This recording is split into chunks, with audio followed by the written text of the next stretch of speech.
Marvel Studios was unfortunate enough to have Marvel TV steal the Inhumans away from them and produce something so bad that we should never talk about it again. So let's talk about Marvel Studios potentially reviving the dead Inhumans.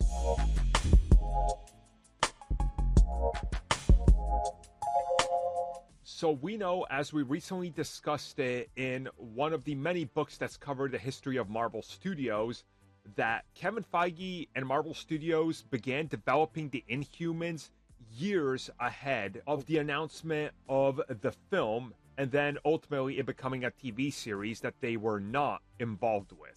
And when things ended up falling apart, they pretty much gave up on it because there was no way to use them again. We did recently, of course, in Multiverse of Madness, see Ensign Mount return as Black Bolt, and there's been a revived interest in seeing these characters. Well, according to multiple reports, there is a push happening to revive the Inhumans as a TV series for Disney+. Now, it sounds like it would actually be animated and not live action. But in my opinion, if it's set in the proper MCU, like let's say it's in MCU continuity, and they just make it a cartoon that's part of it, that's fine. I think it would work. If you make it just a multiverse story or a what-if style offshoot, I don't think that's doing it justice, and then there's no interest. But if you were to introduce, I don't know, the Universal Inhumans, or just say, hey, they exist on this Earth as well. Check it out. Attilan exists on the moon, right?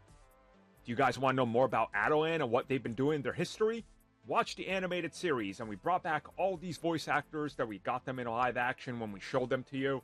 They're all going to voice their counterparts. Here's more about it. I mean, I think it would honestly work.